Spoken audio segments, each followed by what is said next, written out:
And now, it's time for another Dice Tower review with Tom Vasel. Hey folks, Tom Vasel here, and today we're taking a look at a game called Flatline. Now this is called a Fuse Aftershock game by King Klenko. The reason it's called that is because Fuse is a game from the same designer, same publisher, Renegade Games, in which you are trying to stop bombs from going off. You're trying to defuse bombs, and apparently some of them have gone off, so now everybody is coming into the hospital. You don't need to have played Fuse or even know anything about Fuse to play this game. There are some similarities. This is essentially Fuse on steroids, but this is a cooperative game for players to try to cure all the patients that come into the ER. You're going to be doing so by rolling dice, and at different times during the game there's going to be some time sections where you're rolling dice and then quickly placing them together as a group. It's crazy, it's insane, but it's beatable. Here.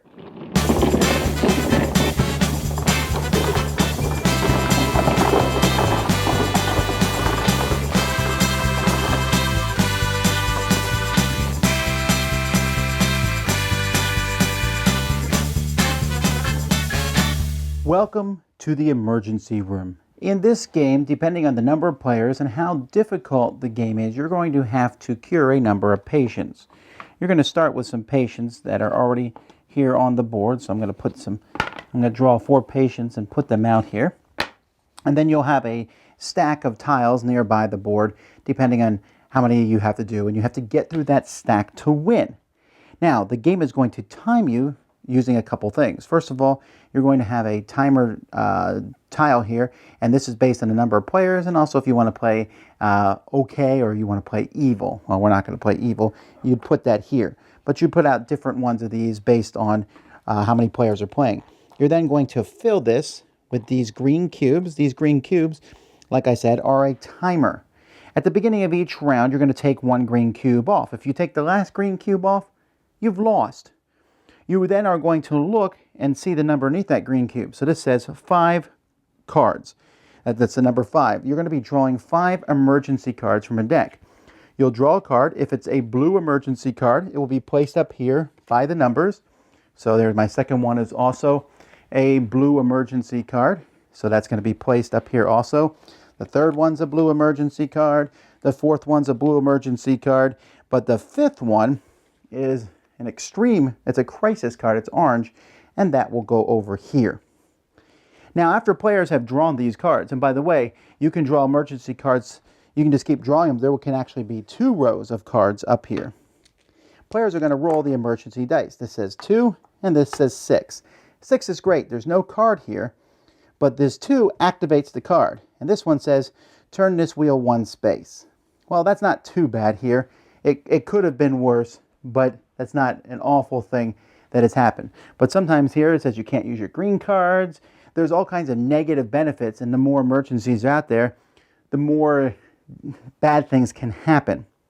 Each player then is going to get dice. Now there is a pile of dice in this game. You can see them here for the different players involved in the game.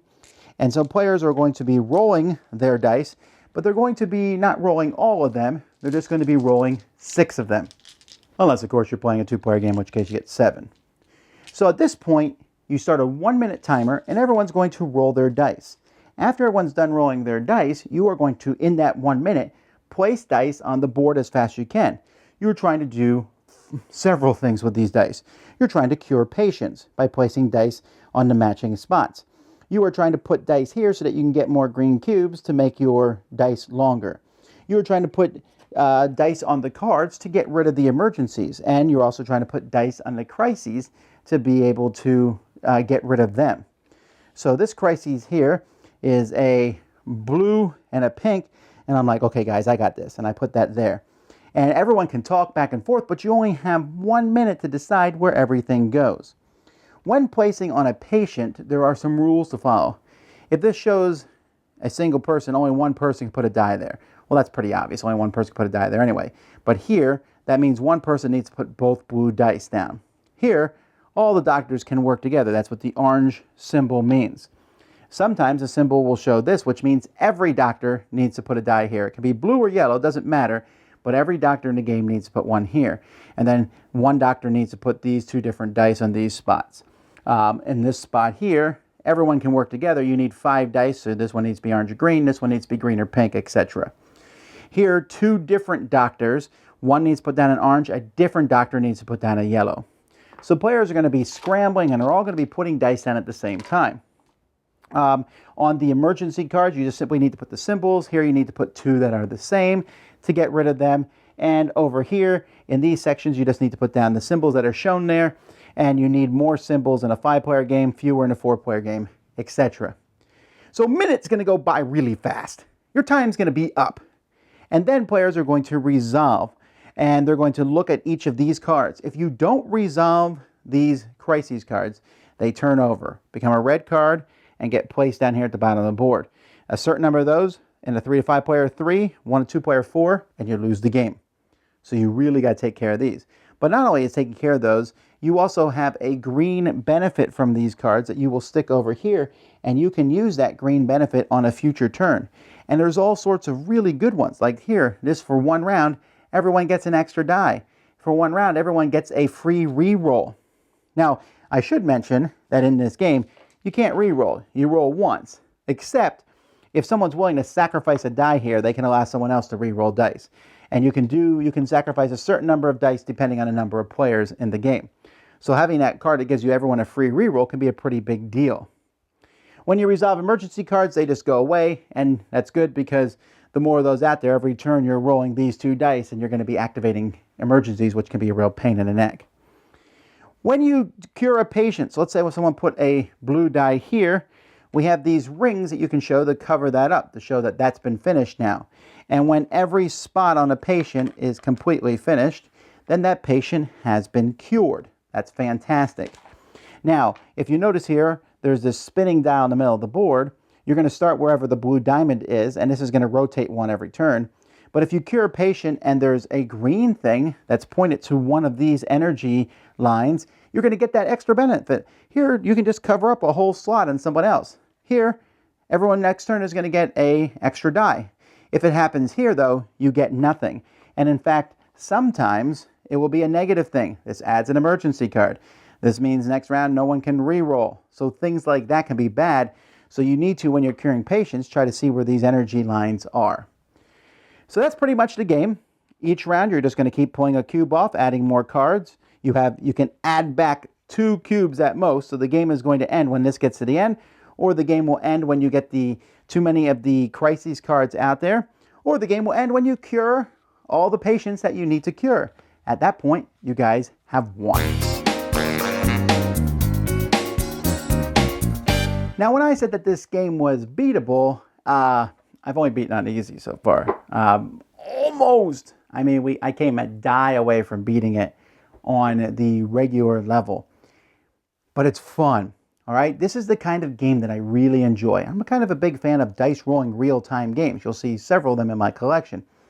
But I really like that the real time here is limited to a minute. Now you can use a minute timer. They also have an app on Renegade that is basically a minute timer with sound effects. But that minute is crazy. It's stressful, and you're all like, oh, you're rolling dice, oh, and everyone's shouting at each other, do this, help this. And one person can't control everything because there's just too many dice for them to keep track of. And so, and here only one person can put dice, so or here everyone needs to put dice, and you need to completely finish a row. Dice don't stay on the board from round to round, so I can't put 3 dice there if no one has the 4th dice. So I need to ask, does someone have that 4th die before I put 3 dice on something? So everybody's yelling back and forth, and then the minute ends. And then you see what happens. And then you calmly, of course you probably won't be that calm at that point, but you calmly prepare for the next round. And that's good. One of my favorite games, Project Elite, does the same thing. I like that. It's crazy and insane. You have a minute to get all this stuff done, but then you pause. And the game is going to be only a certain amount of time because you're only going to have 7 to 9 rounds. That's not very long. So 7 to 9 minutes of craziness. But there's all that stuff beforehand. You're talking, okay, so I don't know what's going to happen when we roll these dice, but if someone gets blues, we need to put blues over in this character and so on. And you'll find that the idea of diverting your resources is such a, Obviously, you have to cure the patients, but you definitely need to take care of those crisis cards. You gotta get rid of those crisis cards, because not only you'll lose if you don't do that, but they give you really good benefits. Then when should you use these benefits? Meanwhile, those emergency cards, should we get rid of them? No, who cares? But they're starting to build up, and they're starting to get really annoying because the different penalties that they're putting on us. If you let them build up to 2 rows, which is the max they can get, and you roll 2 different numbers, you can have 4 different penalties on you. That's a really bad thing, and can really hamper your style.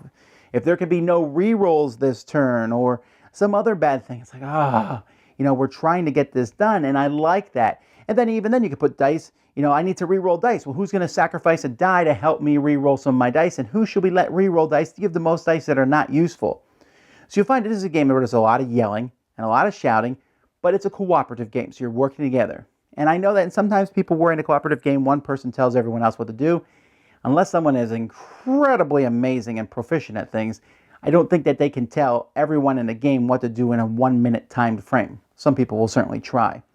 But there's a lot of craziness involved, but at the same time, you feel like you're getting things done. It feels good to finish a row on a patient.